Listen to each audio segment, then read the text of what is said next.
This news is sponsored by St. Joseph Senior Secondary School, Panapur, Kariyat, Bangra, Muzaffarpur.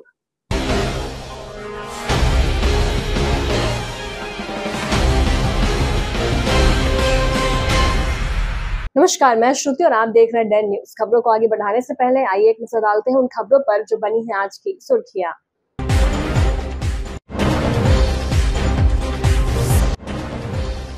Muzaffarpur में engineer की गला रेत कर निर्मम हत्या, पत्नी और बच्चे की मौजूदगी में ही अपराधियों ने दिया घटना को अंजाम। वारदात के बाद इलाके में सनसनी।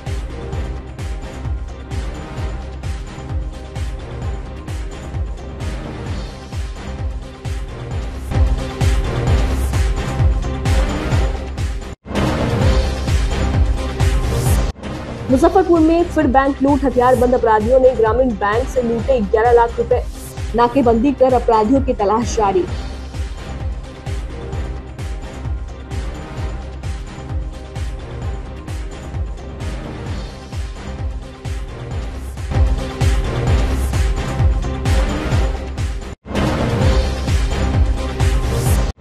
और म्यांमार से बिहार आती थी मार्फिन, मुजफ्फरपुर पुलिस के हाथ लगी बड़ी कामयाबी।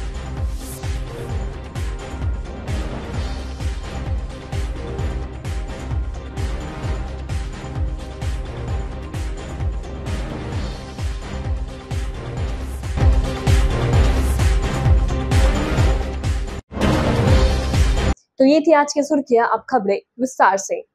मुजफ्फरपुर में सुबह सुबह एक युवक की हत्या से इलाके में दहशत का माहौल कायम हो गया। बेखौफ अपराधियों ने घर में लूटपाट के दौरान युवक की जानवर काटने वाले चाकू से गला रेत कर निर्मम तरीके से हत्या कर दी।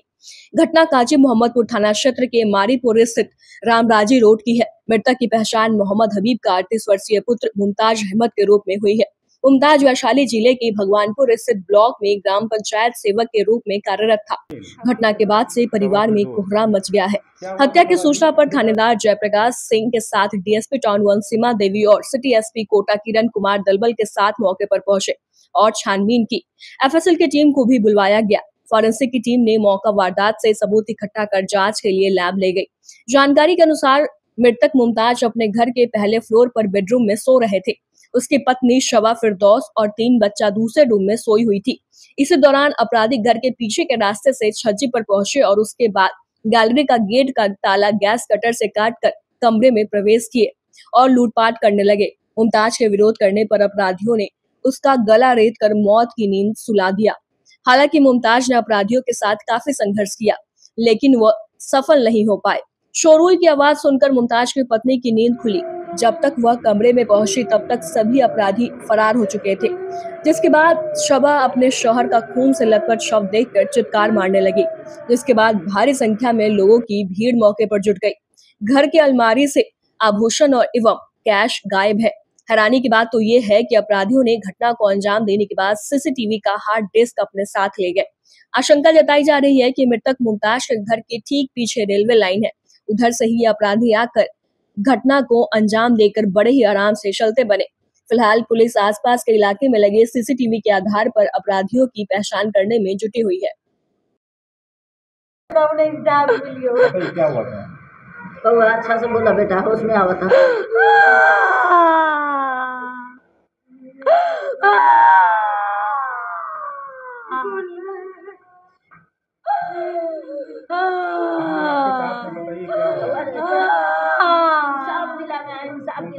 क्या हुआ था बताइए। बोलिएगा अब ना इंसाफ मिलेगा। सवेरे क्या देखी बताइए। कैसे देखे बताओ बेटा। हम लोग रात में सोए हुए थे हॉल में, लाइट कटा, बउआ उठ के आए, मेरी छोटी वाली, वो अक्सर ऐसे लाइट कटता तो उठ के आती है। दीवा के पापा बहुत परेशान थे, फोन पे कल बहुत ज़्यादा परेशान थे। हाँ। अच्छा, क्या कुछ बोले थे आपको? बोलते, हमेशा बोलते थे। क्या बोलते थे? कि मेरा नौकरी रिस्की है। रिस्की नौकरी है? रिस्की है। अच्छा, काहे के लिए? आखिर में क्या हुआ था? बोलते थे। मुजफ्फरपुर के काजी मोहम्मदपुर थाना क्षेत्र के एक मोहल्ले में एक इंजीनियर की निर्मम तरीके से चाकू गोद कर हत्या कर दी जाती है। हम इस वक्त क्राइम सीन पर मौजूद हैं और ये वही मकान है जिसमें इंजीनियर की निर्मम तरीके से चाकू गोद कर हत्या की गई है। फोरेंसिक की टीम और तमाम वो पुलिस पदाधिकारी मौके पर पहुंचे हैं। खुद सिटी एसपी कोटा किरण कुमार पूरे घटना की जो है तफ्तीश कर रहे हैं। मौके से चाकू बरामद की गई है और आशंका जताई जा रही है कि लूटपाट के दौरान जो युवक की हत्या की गई है। सिटी एसपी से हम बात करेंगे। सर, क्राइम सीन पर आए हैं, डेड बॉडी देखने से सर क्या कुछ लग रहा है? ये प्रेमा फेसी तो गृह वेदनी लग रहा है। कुछ सामान गायब हुआ है और जो डिटेल्स पत्नी बता पा रही है उसके अनुसार तो ये गृह वेदन लग रहा है, लेकिन अभी जांच चल रहा है। बहुत सारे तरीका कौन से हम इसमें जांच कर रहे हैं और सीसीटीवी फुटेज, उन लोगों को मोड ऑफ ऑपरेशन, ये पूरा डिटेल्स हम प्रोसेस करके ही जांच उपरांत आपको पूरा स्पष्ट रूप से बताया जाएगा। क्राइम सीन से सर क्या क्या मिले हैं? वो मर्डर वेपन जो है चाकू मिला है और चाकू से ही मारा गया है। अभी एफएसएल टीम भी उसी में जुड़ा हुआ है और टेक्निकल प्रोसेसिंग टीम भी कर रहे हैं और इंक्वेस्ट वगैरह बना के अग्रतर कार्रवाई किया जाएगा। ये सर तरीका है हत्या करने का, वो सर क्या है? तो चाकू से मारा गया है। तो दोनों को पार्टी के बीच में स्ट्रगल भी हुआ है, तो बहुत खून भी वहाँ पे गिरा हुआ है। वो उसी का अभी सैंपल कलेक्शन हो रहा है एफएसएल टीम के द्वारा। तो करने के बाद जो जांच उपरांत आपको डिटेल्स पूरा बताइए। ये जो है हार्ड डिस्क वगैरह जो है सीसीटीवी का, उसको भी गायब किया गया है। तो ऐसा लग रहा है कि प्रोफेशनल अपराधियों के द्वारा इस घटना को अंजाम दी, चूँकि फ्रंट से भी अपराधी प्रवेश नहीं करते हैं। हो सकता है, ये पता करना होगा। वो लोग आइडेंटिफाई होने के बाद उसका आपराधिक इतिहास पता चलेगा, लेकिन जिस तरीक़ा से वो लोग किए हैं लगता है उसका एक्सपीरियंस लोग हैं। तो क्या है, कौन शामिल है इसमें, वो पता करने के बाद आप लोगों को पूरा डिटेल्स। पत्नी से सर आपकी बात हुई है, चूँकि वो पत्नी और घर में 3 बच्चे भी मौजूद थे और जो मृतक है वो ऐसा लग रहा है कि काफ़ी फाइट भी किए होंगे अपराधी से। तो पत्नी से क्या कुछ बातचीत हो पाई है? वो ज़्यादा बता नहीं पा रही है, वो अपना शॉक में है। तो वो लोग अलग दूसरे रूम पे सो रहे थे, लेकिन जब ये स्ट्रगल हुआ है उनको तो पता नहीं चला है करके वो बता रही थी। तो उसमें क्या हुआ है, कैसा हुआ है, वो पता करना है, वो जांच का विषय। मृतक का जो किसी से विवाद वगैरह भी, ज़मीन का विवाद, अब तक के जाँच में कुछ ऐसा है? पत्नी के जो जितने तक बोले हैं उसके अनुसार वो कुछ बिजनेस में भी पैसा इन्वेस्ट करते थे, उसमें भी कुछ नष्ट हुआ है। उसे मैं थोड़ा फ्रस्ट्रेशन में 2-3 दिन से भी है करके बताया है, लेकिन क्या है, वजह क्या है, वही लोग इसमें शामिल है या नहीं, ये पूरा जांच का विषय है। पत्नी से जब हमने बात की तो उन्होंने साफ बोला है कि वो 3 दिन से काफ़ी परेशान थे और वो कह रहे थे कि हमारा जो जॉब है वो काफ़ी रिस्की जॉब है। तो जॉब को लेकर भी कुछ अंडर का कुछ बात है? तो उनका मतलब यही है, कोई बिजनेस पे पैसा लगाया है, जो भवन निर्माण का, भवन बनाने का, कुछ शायद रियल एस्टेट या कोई बिल्डिंग कंस्ट्रक्शन का होगा, उसी में पैसा लगा है या कुछ नष्ट हुआ है पता नहीं। उसी का स्ट्रेस में 2-3 दिन से वो है करके बताया गया। ये प्राइमा फेसी डिटेल्स है, लेकिन कुछ कंफर्मेशन नहीं कह सकते हैं। पूरा डिटेल्स हमको जांच होने दो। खंगाला जा रहा है आसपास। हाँ, पूरा हर मोहल्ला उन लोग के एंट्री एग्जिट रूट्स को पता करना होता है। डार्क स्क्वाड को भी बुलाया गया है, वो ट्रैक भी हम फॉलो कर रहे हैं। सारे बिंदु पर जांच करने के बाद जांच उपरांत हमको पूरा डिटेल्स आपको बताया जाएगा। Thank you sir. SP city Kota Kiran Kumar को आप सुन रहे थे। इन्होंने साफ तौर पे कहा है कि पूरे मामले की तफ्तीश की जा रही है। डॉग स्क्वाड की टीम भी घटनास्थल पर पहुंची है और इलाके में 100 से ज़्यादा सीसीटीवी कैमरे को खंगाला गया है और अपराधियों की सुराग में पुलिस लगातार छापेमारी कर रही है। मारीपुर से कैमरा पर्सन रविकांत के साथ आमिर, डे न्यूज, मुजफ्फरपुर। मुजफ्फरपुर में एक बार फिर बेलगाम अपराधियों ने ग्रामीण बैंक में डाका डालकर पुलिस की नींद उड़ा दी। बेखौफ लुटेरों ने ग्रामीण बैंक से 11 लाख रुपए लूट लिए। घटना गायघाट थाना क्षेत्र के बेरुआ स्थित बिहार ग्रामीण बैंक की है। जानकारी के मुताबिक बाइक सवार हथियार बंद अपराधियों ने करीब 11 लाख रुपए लूट लिए। दिन दहाड़े हुई वारदात के समय बैंक में 4-5 ग्राहक थे। नकाबपोश अपराधियों ने हथियार का भय दिखाकर कैश काउंटर और लॉकर से 11 लाख रुपए लूट लिए और बाइक पर सवार होकर मैठी चौक की तरफ फरार हो गए। सूचना पर गायघाट थानेदार उमाकांत सिंह, एडिशनल एसपी पूर्वी शहरियार अख्तर, ग्रामीण एसपी राजेश सिंह प्रभाकर घटनास्थल पर पहुंचे और छानबीन की। ग्रामीण एसपी राजेश सिंह प्रभाकर ने बताया कि 11 लाख की लूट की वारदात में 3 अपराधी शामिल थे। दोपहर करीब 2:15 बजे बदमाश हथियार के बल पर बैंक में घुस गए। अधिकारियों और कर्मचारियों को धमकाकर लूटपाट की वारदात को अंजाम दिया। उन्होंने कहा कि स्थानीय लोगों और बैंक अधिकारियों से पूछताछ की जा रही है। साथ ही बैंक में लगे सीसीटीवी फुटेज की भी जांच की जा रही है, ताकि अपराधियों की पहचान कर उन्हें जल्द गिरफ्तार किया जा सके। उन्होंने कहा कि कुछ लीड मिली है जिससे सत्यापित किया जा रहा है। छानबीन के लिए टीम का गठन कर दिया गया है। जल्द कांड का उद्भेदन कर दिया जाएगा।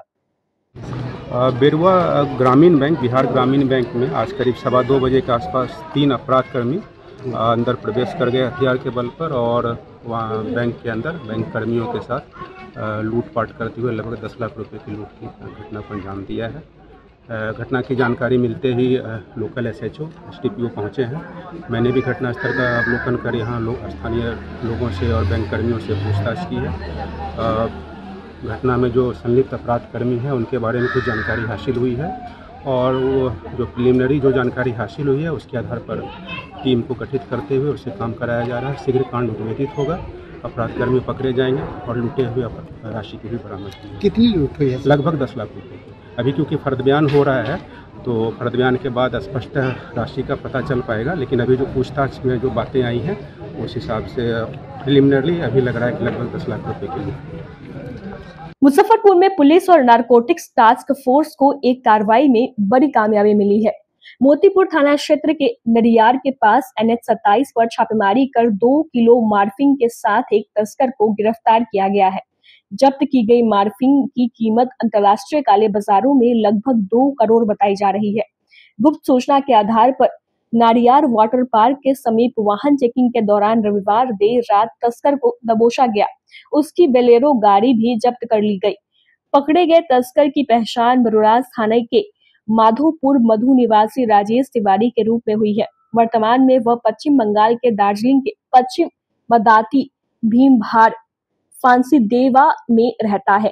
तस्कर राजेश तिवारी का उत्तर प्रदेश के anti narcotics task force Barabanki की टीम भी पीछा कर रही थी। उसके पास से 2 किलो 60 ग्राम मार्फिन जैसा मादक पदार्थ, एक बोलेरो व 2 मोबाइल फोन जब्त किया गया है। मोतीपुर पुलिस व UP anti narcotics task force के पदाधिकारी ड्रग सप्लाई के पूरे नेटवर्क को लेकर राजेश तिवारी से पूछताछ कर रही है। मादक पदार्थ के तस्करी से जुड़े लोकल माफियों के बारे में भी पुलिस जानकारी जुटा रही है। जी, रात्रि वरीय पदाधिकारी के निर्देशन में हमारे जो आला अधिकारी हैं उनके निर्देशन में ANTF नारकोटिक्स टीम के साथ में संयुक्त छापेमारी हमारे गश्ती दल के द्वारा किया गया था। वहाँ पे एक व्यक्ति बोलेरो के साथ में गिरफ्तारी हुई तथा 2 kg मॉर्फिन भी प्राप्त हुआ है, जिसमें मजिस्ट्रेट भी बुलाया गया था। सभी प्रोटोकॉल का पालन करते हुए FIR दर्ज की गई और उन्हें जेल भेजा जा रहा है। एक व्यक्ति उसमें जो पकड़ा गया वो दार्जिलिंग का है, जिसका नाम राजेश तिवारी है और उसका लोकल भी उसका पूर्वज जो है बरुराज की तरफ रहते थे। बाकी सभी बिंदुओं पे वरीय पदाधिकारी के निर्देश के आलोक में जांच की जा रही है। श्रावणी मेला 2025 के सुचारू संचालन और श्रद्धालुओं की सुविधा व सुरक्षा सुनिश्चित करने हेतु मुजफ्फरपुर के DM सुब्रत कुमार सेन और SSP सुशील कुमार ने सोमवार को फकुली मोड़ से बाबा गरीबनाथ मंदिर तक भ्रमण कर व्यवस्थाओं का जायजा लिया। उन्होंने कांवड़िया पथ पर आवास, शौचालय, पेयजल, बिजली, बैरिकेटिंग, 80 कंट्रोल रूम, 18 चिकित्सा शिविर, 150 ट्रॉलियों, साफ सफाई और नालों पर स्लैब लगाने की व्यवस्था सुनिश्चित करने के निर्देश दिए। अधिकारियों को विभागवार कार्य सौंपे गए, जिन्हें 10 जुलाई तक पूर्ण करने का सख्त निर्देश दिया गया। अपर समाहर्ता राजस्व को समन्वय और दैनिक निगरानी की दायित्व सौंपी गई। जिलाधिकारी ने कार्य में लापरवाही पर कठोर कार्रवाई की चेतावनी दी। अनुपस्थित जिला शिक्षा पदाधिकारी और कार्यपालक अभियंता मोतीपुर से स्पष्टीकरण मांगा गया और वेतन स्थगित करने का आदेश दिया गया। RDS कॉलेज और अध्यापक शिक्षा महाविद्यालय में टेंट सिटी बनाई जाएगी। कांवड़ियों के मनोरंजन हेतु सांस्कृतिक कार्यक्रम आयोजित होंगे। विधि व्यवस्था के लिए दंडाधिकारी, पुलिस और मेडिकल कैंप तैनात होंगे। मेला उद्घाटन 13 जुलाई के द्वारिका नाथ उच्च विद्यालय में होगा। हम लोग लगातार देख रहे हैं, इस बार देखिए कुछ नई शुरुआत भी हो रही है। पर्यटन विकास निगम उसके कार्यपालक अभियंता भी उपस्थित थे और पर्यटन निगम के द्वारा जो टीचर्स ट्रेनिंग कॉलेज है वहाँ भी व्यवस्था की जा रही है और RDS कॉलेज में जो स्विस कॉटेज वगैरह लगता है जहाँ श्रद्धालु आकर के रुकते हैं, उनके आवासन की व्यवस्था, पेयजल की व्यवस्था, शौचालय की व्यवस्था PhD के माध्यम से भी हम लोग करा रहे हैं। नगर निगम क्षेत्र में नगर निगम भी करा रहा है। जो साहू पोखर है वहाँ पर एसडीआरएफ की टीम हम लोग प्रतिनियुक्त करेंगे। इसके अतिरिक्त जो मेजर नदियाँ हैं, चाहे वो सरैया जो घाट हम लोगों का जो पड़ता है गंडक नदी पर, वहाँ पर जो व्यवस्थाएं होनी है वो हम लोग करेंगे। और इसके अतिरिक्त बंदरा प्रखंड में जो मुतलूपुर में जो एक मंदिर है उसको भी राजकीय मेला के रूप में घोषित किया गया है, वहाँ भी इस बार प्रशासन के स्तर पर व्यवस्था होगी। हम लोग पर्याप्त संख्या में डेपुटेशन करेंगे पुलिस बल का, एसडीआरएफ का जहाँ भी आवश्यकता होगी, मजिस्ट्रेट्स लगाए जाएंगे, अर्घा की व्यवस्था रहेगी और नगर निगम की टीम लगी हुई है। जहाँ जहाँ हम लोगों को रोड के किनारे नालों को ढकना है वहाँ प्रॉपर स्लैब हम लोग समयबद्ध तरीके से कराएंगे। पूरे काम की निगरानी, इसकी जिम्मेवारी जो है एडीएम रेवेन्यू को दी गई है, वो डेली इसका भ्रमण करेंगे और हम लोग भी इन कामों को देख रहे हैं। मंदिर की जो अपनी व्यवस्था है वो न्यास के माध्यम से मंदिर की व्यवस्था हो रही है। जहाँ जर्जर तार हैं वहाँ आप देख रहे होंगे कि वो कवर्ड वायर जो होता है उसको चेंज करने का काम शुरू कर दिया गया है।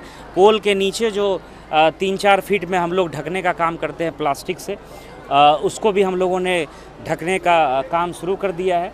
इसके अतिरिक्त भी जो स्वास्थ्य विभाग की व्यवस्था हो, जो मेडिकल कैंप बनता है या एम्बुलेंस की व्यवस्था रहती है, वो सारी व्यवस्थाएं हम लोग सुनिश्चित कराएंगे। और मुजफ्फरपुर शहर का बाबा गरीबनाथ की ये धरती रही है, बहुत शांतिपूर्ण वातावरण में, वो चाहे किसी भी धर्म के संप्रदाय के मानने वाले लोग हों, बहुत शांतिपूर्ण तरीके से सावन के माह में सब लोग जो है एक दूसरे को आवश्यक सहयोग प्रदान करते हैं, प्रशासन को सहयोग प्रदान करते हैं। तो ऐसी ही मेरी अपेक्षा रहेगी कि इस वर्ष भी जिस तरह से पूर्व के वर्षों में बहुत शांतिपूर्ण तरीके से सभी स्थानीय लोगों के सहयोग से, चाहे वो किसी भी धर्म के मानने वाले हों, सब लोगों का बहुत बेहतर सहयोग रहा है और बहुत शांतिपूर्ण तरीके से ये पूरा माह जो है, पवित्र माह, इसमें सारे कार्यक्रम संपन्न हुए हैं। हम लोगों ने रविवार के दिन जो है, आगामी रविवार को उद्घाटन कार्यक्रम प्रस्तावित किया है 4 बजे से। उसकी जैसे ही स्वीकृति आ जाएगी तो उसकी सूचना भी आप लोगों को दे देंगे। कला संस्कृति विभाग की तरफ से कांवरियों के मनोरंजन के लिए हम लोग जो है सांस्कृतिक कार्यक्रम की व्यवस्था रखेंगे। सारे टेंडर वगैरह हम लोगों के फाइनल हो गए हैं और सारी तैयारियां हम लोगों की समय से चल रही है। बहुत अच्छे वातावरण में, सौहार्दपूर्ण और उल्लास के वातावरण में हम लोग पूरे माह जो है सावन माह में श्रावणी मेला को संपन्न करेंगे। हाँ, पुराने तरीके से लगेगा, उसमें कोई बदलाव का निर्माण कार्य सही से नहीं हुआ। इसमें अभी जैसे बताया, हाँ, ये अभी संज्ञान में आया है। इसको हम लोगों ने बोला है कि मंदिर के पास के परिसर में कम से कम 1 से 1.5 फीट तक जो है वो गड्ढा खोदने के बाद ही उसमें ढलाई या उसमें जो भी और आगे का काम होता है उसको फिक्स करने का काम वो करें। तो वो एग्जीक्यूटिव इंजीनियर हैं, बिल्डिंग डिपार्टमेंट के एसडीओ साहब हैं और पूरे काम की निगरानी एडीएम रेवेन्यू संजीव जी हैं, वो करेंगे। डेली इस चीज़ को देखेंगे और पुनः मेरा और एसएसपी साहब का निरीक्षण होगा। शांतिपूर्ण तरीके से हम लोग सारी व्यवस्था करेंगे। सभी श्रद्धालुओं से भी मेरा सहयोग रहेगा, आमजन सबका सहयोग मिलता भी है। बहुत अच्छा यहाँ का इतिहास रहा है सावन माह में, सभी जितने सामाजिक लोग हैं सब लोग सहयोग करते हैं। तो इस बार भी हम लोग बहुत अच्छे से इस कार्यक्रम को संपन्न करेंगे। वो हम लोग जो आरडीएस कॉलेज में, जिला स्कूल में जो हम लोग व्यवस्था करते हैं वो भी रहेगी, कंट्रोल रूम वगैरह रहेगा, हेल्थ कैंप्स रहेंगे, पीएचडी की व्यवस्था रहेगी, सारी व्यवस्थाएं हम लोग करेंगे और बहुत बढ़िया से हम लोग इसको आयोजित करेंगे। लगातार हम लोग रिव्यू कर ही रहे हैं पूरा फकुली से लेकर के यहाँ तक, और इसमें सभी सेंसिटिव पॉइंट्स को हम लोगों ने लोकेट किया हुआ है। सभी जगह पे पुलिस फोर्स और मजिस्ट्रेट का डेपुटेशन होगा। बैरिकेडिंग जहाँ आवश्यकता है वहाँ बैरिकेडिंग की जा रही है भीड़ को कंट्रोल करने के लिए। उसी तरीके से चेक पॉइंट्स के भी हम लोगों ने वेरीफाई किया, देखा है, वहाँ भी लगाए जाएंगे फोर्स, और वहाँ भी ये जो भीड़ है उसको कंट्रोल किया जाएगा। सभी जगह सीसीटीवी रहेगा।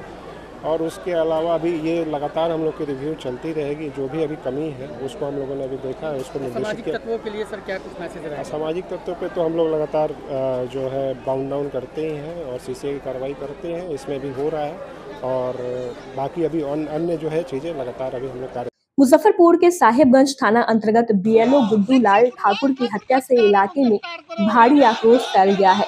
बीते दिन हुई इस वारदात के विरोध में सोमवार की शाम भारी संख्या में ग्रामीणों ने प्रतिरोध मार्च निकाला। अपराधी को फांसी दो, पीड़ित परिवार को इंसाफ दो जैसे नारों के साथ यह मार्च दरिया छपरा सहित आसपास के कई गांवों से होकर गुजरा। इस दौरान ग्रामीणों में गुस्सा साफ झलक रहा था। प्रदर्शन कर रहे लोगों ने प्रशासन से जल्द हत्यारों की गिरफ्तारी कर फास्ट कोर्ट से सजा दिलाने की मांग की है। स्थानीय लोगों ने चेतावनी दी है कि यदि दोषियों को सख्त सजा नहीं मिली तो आंदोलन और तेज किया जाएगा।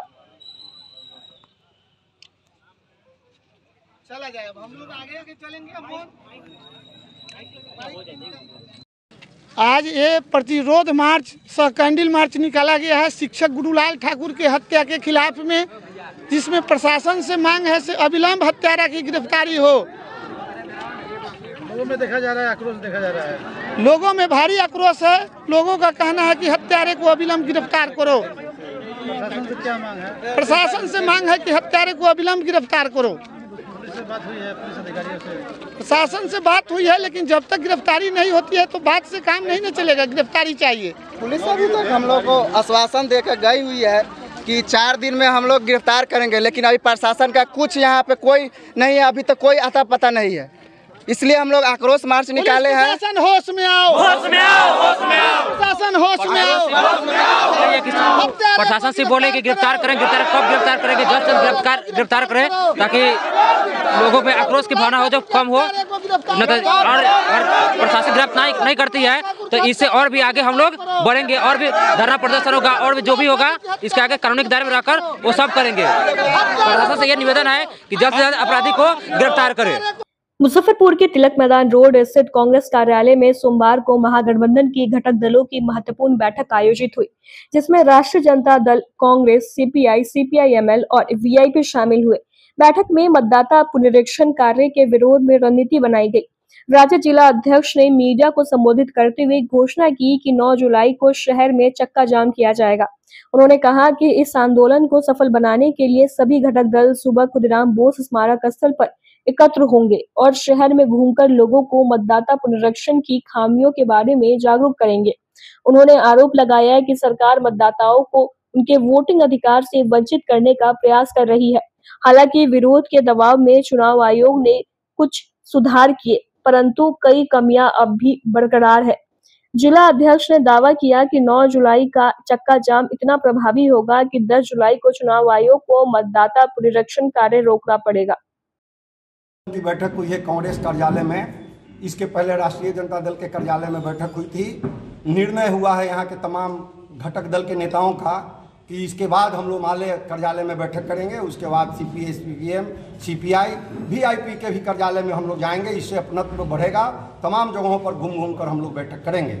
आज की जो बैठक रखी गई है 9 तारीख को, जो बिहार का जो चक्का जाम करना है, उस चक्का जाम को सफल कैसे बनाएं, उसी पर चिंतन और मंथन हुआ है और तय हुआ है कि उस दिन हम लोग पूरे मुजफ्फरपुर जिला में ऐसा चक्का जाम करेंगे कि बिहार में अव्वल दर्जे का मुजफ्फरपुर का स्थान होगा। जैसा लोगों ने बताया है, उससे भरोसा हुआ है कि तमाम पार्टी के लोगों ने बताया है। और मुजफ्फरपुर शहर में भी हम लोगों का जो धरना प्रदर्शन जोरदार ढंग से होगा और हम लोग उस दिन 9 बजे खुदीराम बोस स्मारक स्थल आएंगे। तमाम पार्टी के लोग अपने अपने पार्टी कार्यालय से जुलूस के शक्ल में आएंगे और वहाँ से हम लोग भिन्न भिन्न चौराहों पर जाएंगे और लोगों को बताएंगे कि ये बंदी आपके लिए बंदी है।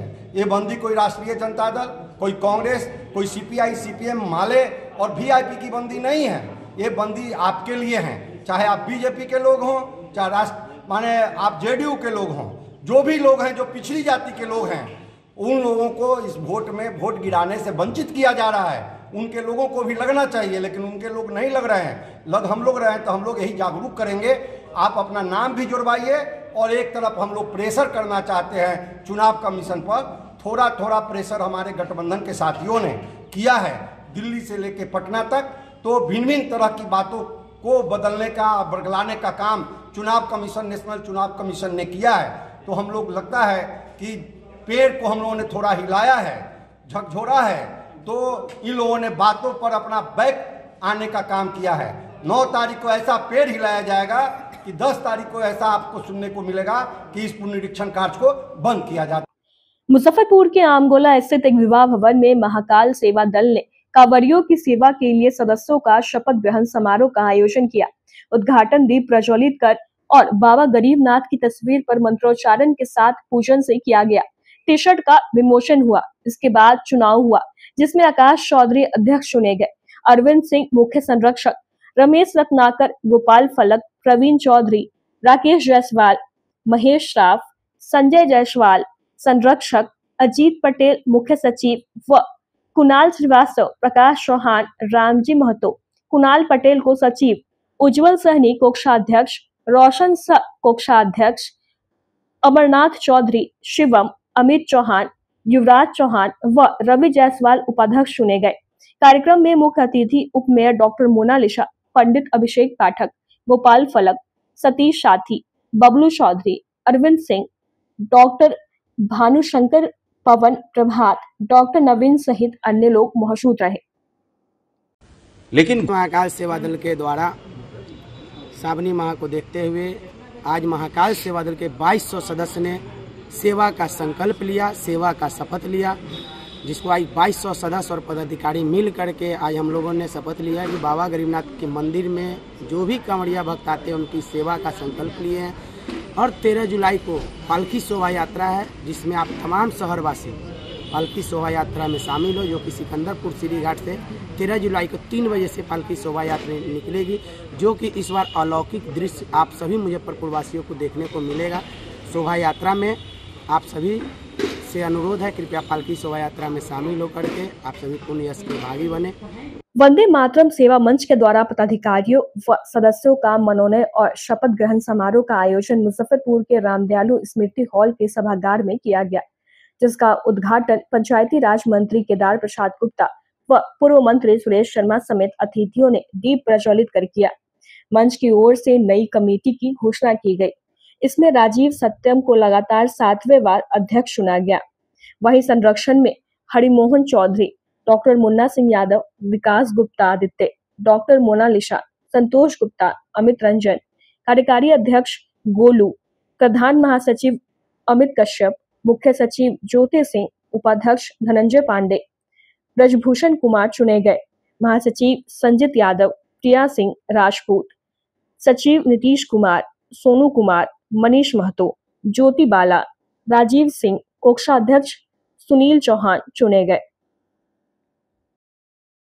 आज वंदे मातरम सेवा मंच का शपथ ग्रहण सम्मान समारोह का आयोजन किया गया, जिसमें मुख्य अतिथि माननीय मंत्री पंचायती राज विभाग श्री केदार गुप्ता जी, पूर्व मंत्री नगर विकास आवास श्री सुरेश कुमार शर्मा जी, माननीय जिलाध्यक्ष पूर्वी विवेक कुमार जी, पश्चिमी के जिलाध्यक्ष श्री हरिमोहन चौधरी जी, शहर के माननीय मेयर निर्मला साहू जी, डिप्टी मेयर मोनालिसा जी अतिथि के तौर पे आज संगठन को आशीर्वाद देने के लिए सम्मिलित हुए हैं। कैसे सेवा करते हैं सावन में, कहाँ से पिछले 7 सालों से कफेन में शिविर लगाया जाता है वंदे मातरम सेवा मंच का। हम लोग इस बार लगभग 1600 वॉलंटियर के साथ सेवा कर देते हैं। मुजफ्फरपुर वंदे मातरम सेवा दल जो बरसों से काम कर रहा है, मूलतः जो श्रावण महीना में बाबा गरीबनाथ धाम पर लाखों लोगों की जलाभिषेक करते हैं, लाखों लोग उस जलाभिषेक को व्यवस्थित रखने के लिए सभी सेवा देने वाले सभी लोगों को यह मंच, यह दल उनको संरक्षक और सही ढंग से सेवा कराने में अपनी भूमिका अदा करता है। आज प्रसन्नता का दिन है कि हजारों के संख्या में नौजवान, लड़का और लड़की दोनों मिलकर के इस सेवा दल का निर्माण पहले से भी था। नई कमेटी की आज घोषणा हुई है और यह कमेटी सेवा का काम विशेषतर बाबा गरीबनाथ धाम का करेगा और इसके अलावा भी स्वास्थ्य शिविर, ब्लड रिलीफ कैंप, ऐसे कार्यों में भी इस सेवा दल की भूमिका मुजफ्फरपुर के लिए अहम है। आज वंदे मातरम सेवा समिति के द्वारा जो साल में एक बार कमरिया श्रद्धालु को जो सेवा होता है, उसके लिए आज उनके कमेटी का जो है चयन होता है, तो उसमें सत्यम जी का चुनाव हुआ है। राजीव सत्यम जी को सब लोगों ने सर्वसम्मति से पुनः अध्यक्ष बनाया और संरक्षक मंडल में 5-7 आदमी को बनाया गया। मेरी शुभकामनाएं हैं कि बाबा जिस तरह से श्रद्धालु को उनकी मनोकामना पूरी करते हैं, उसी तरह इनके द्वारा जो सेवा किया जाता है इनका भी मनोकामना।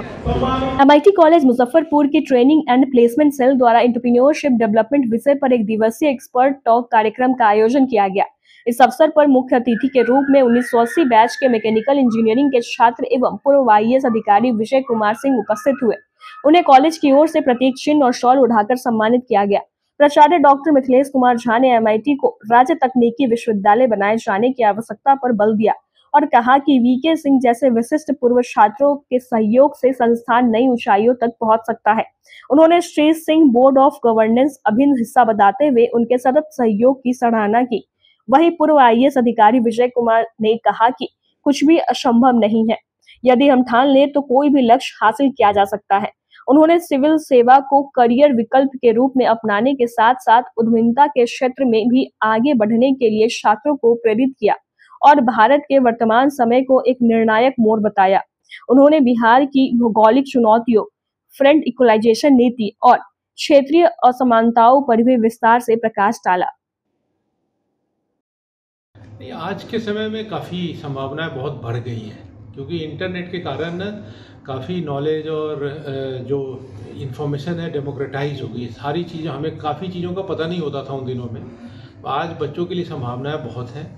बच्चे भी बहुत ज़्यादा स्मार्ट आ रहे हैं। उनको थोड़ा सा पेरेंट्स को और कॉलेज को गाइड करने की ज़रूरत है, वो बहुत अच्छा कर सकते हैं। ये हमारा सोचना है। जैसा कि सर आपका आज का विषय था कि एंटरप्रेन्योरशिप डेवलपमेंट बिहार में विशेषकर काफ़ी कुछ बदलाव देखने को मिल रहा है। खासकर बिहार में काफ़ी उद्यमी ने, विशेषकर मुजफ्फरपुर में काफ़ी डेवलपमेंट हुआ है, तो उसको लेकर आप सर क्या कहना चाहेंगे? क्योंकि बहुत सारे इंजीनियरिंग के छात्र अपना नया स्टार्टअप भी शुरू किए हैं, कई सारे ऐसे उदाहरण भी हैं, तो उस क्या कहना चाहेंगे सर? वही संभावनाएं बहुत हैं। बिहार एक अभी तक तो वाकई वो पीछे रहा हुआ स्टेट है, लेकिन आगे जो फ्यूचर में जो विकसित भारत की जो सपना लोग देख रहे हैं, उसमें बिहार के बिना वो विकसित भारत हो नहीं सकता। तो बहुत रोल है। और मुजफ्फरपुर में ये इतना पुराना इंस्टीट्यूशन है, इसका भी काफ़ी रोल है। ये मिलके अगर सारे काम करें तो शुरुआत तो बहुत अच्छी है, लेकिन अभी फिर भी बहुत छोटा है। अगर देखेंगे ना उसकी नंबर्स में और पॉइंट तो बहुत कम है, उसको हमें बहुत ज़्यादा एक्सपैंड करने की ज़रूरत है। जी, 2047 तक जैसा कि विकसित राष्ट्र बनाने का संकल्प है, तो उसमें इंजीनियरिंग के छात्रों को किस तरह से भूमिका अदा करना चाहिए? क्या आप एक राय देना चाहेंगे सर उनको? देखिए, विकास के लिए तो इंजीनियर ही धुरा होता है। इंजीनियर का ही मेन काम है विकास करना। तो विकास का लिए सबसे इम्पोर्टेंट अगर कोई प्रोफेशन है तो वो इंजीनियर का ही है। तो इंजीनियर क्योंकि आउट ऑफ बॉक्स सोचना, नई सिस्टम को बनाना, डिज़ाइन करना, इनका रोल होता है। तो काफ़ी संभावनाएं इनके लिए, काफ़ी काम है। पिछले अगले आने वाले 10-20 सालों में बहुत काम है और बहुत ही ब्राइट फ्यूचर की संभावना है। आज का दिन हम लोगों के लिए एक ऐतिहासिक दिन था कि हमारे एक एलुमनी जो देश के सर्वश्रेष्ठ पद जो है भारत सरकार में सचिव और स्टेट में चीफ सेक्रेटरी के पद को सुशोभित किए, उनका यहाँ पे आगमन हुआ और उससे बच्चों में बहुत ही उत्साह था। और जो सबसे बड़ी बात इन्होंने बताया कि कैरियर इन सिविल सर्विस तो एक बहुत ही अच्छा ऑप्शन है, लेकिन उसके अलावा भी बहुत सा ऑप्शन है, खासकर एंटरप्रेन्योरशिप में, जिसमें कि आप अगर चाहें तो बहुत ही आगे बढ़ सकते हैं। और इससे मुझे लगता है कि बहुत इसका दूरगामी प्रभाव पड़ेगा, क्योंकि बिहार आज भी जो है उद्योग के मामले में बहुत पीछे है और हमारी सोच आज भी जो है वो उद्योग के प्रति नहीं है। हम सरकारी नौकरी में चपरासी और किरानी बनना ज़्यादा पसंद करते हैं, लेकिन उद्योग लगाकर हम जो है कल बहुत आगे बढ़ सकते हैं। ये हमें इसकी नॉलेज, ज्ञान नहीं है। तो ये जो है अवेयरनेस जो है आज जो इनके द्वारा पैदा किया गया, और हम लोग और कोशिश करेंगे कि आने वाले समय में इस तरह का माहौल क्रिएट करें कि हमारे बच्चे एक हमारे पास ऐसे बच्चे भी आना चाहिए, हमारे एलुमनी जो बहुत बड़े इंडस्ट्रियलिस्ट है, जिनका नाम देश में या विदेशों में हो, कि हमें और अच्छा लगेगा कि नहीं देखिए MIT ने इस तरह के बच्चों को भी प्रोड्यूस किया है।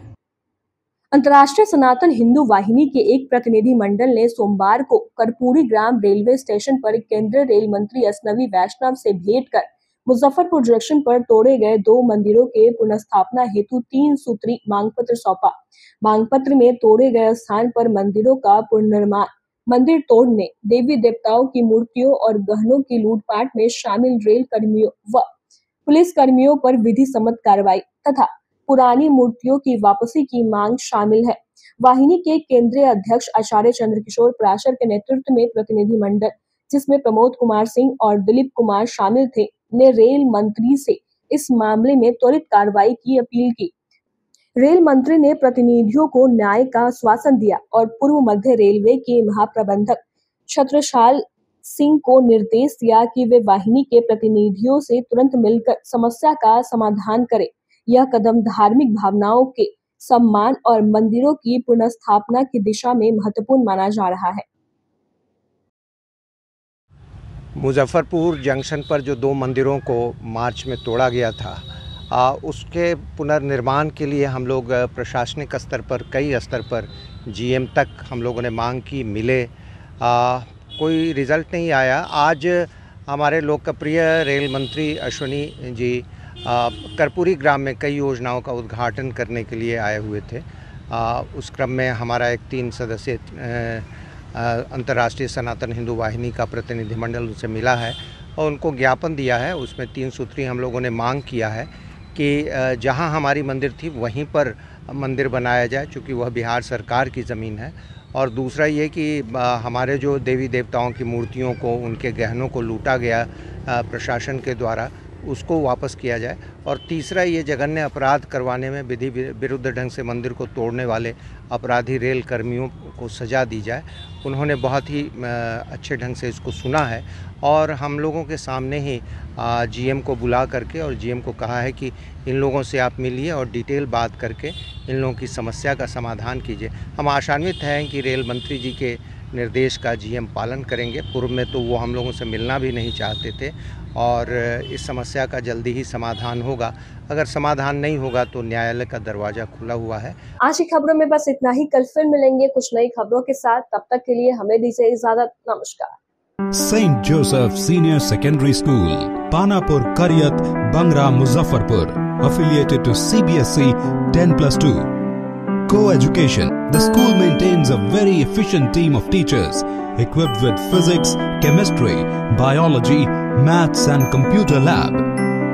Career-oriented classes through counseling from Standard 6. Skill development through yoga, dance and music. Route-wise vehicle facilities available. Separate hostel facilities for boys and girls. School is always ahead in participating cultural, literacy and other similar activities both at city and state level. Our result in boards, IIT, PMT show our effort. Registration for admission is going on. Registration forms available on Lenin Chowk and Jalan Chhapra also.